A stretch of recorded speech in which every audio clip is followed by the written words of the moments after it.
So, just something to add on to the end of this video. Prada purchased Churches apparently in 1999. You'd never have known. Didn't get involved apparently. Never altered anything that we would have noticed.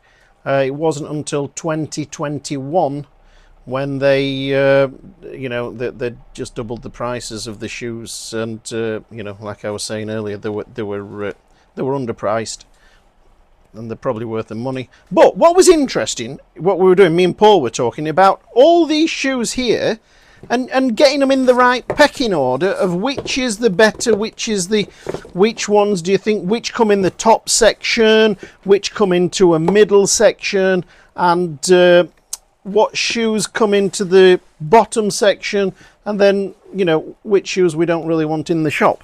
And middle section here we have Loake 1880. We have I'm putting Berwick in there because Berwick makes some beautiful shoes. Super made shoes, and they are in there with the Barkers and the Loakes, but you know, really economical, worth looking at. Berwick, if you've never heard of them, look them up.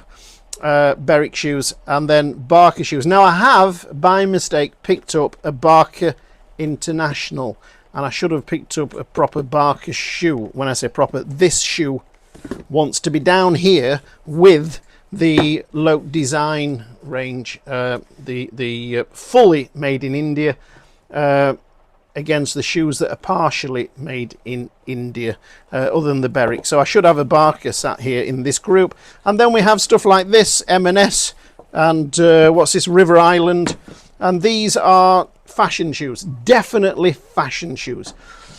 Top end here we'd have, with if we had the Churches still here, and who else would we have, Paul? We'd have in this section you'd have well, we've got the Trickers now. We've got you'd have your John Lobbs, Edward Green, all in the top end.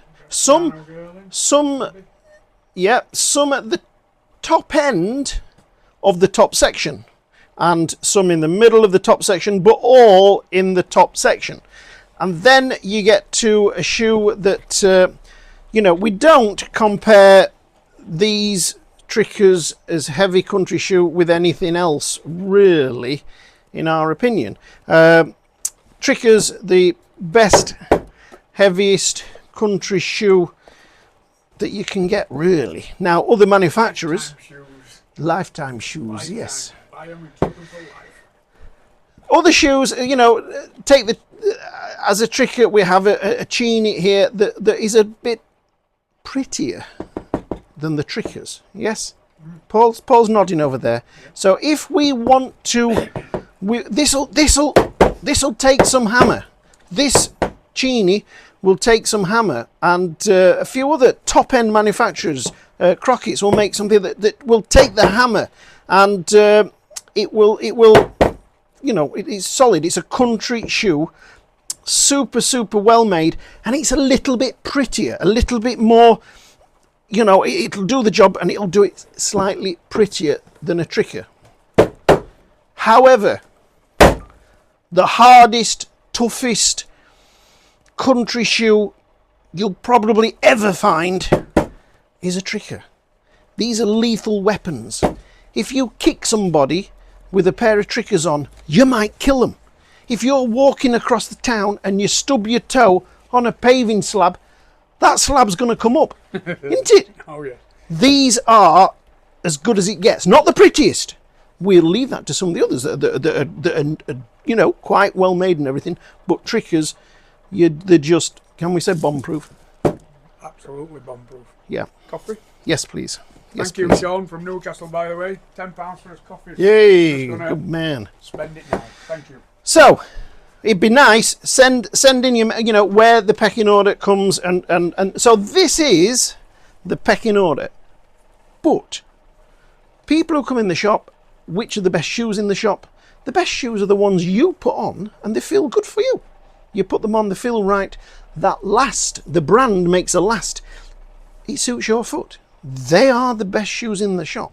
And then after that, we go to the aesthetics. What looks nicer in your opinion? What's a smarter shoe for you?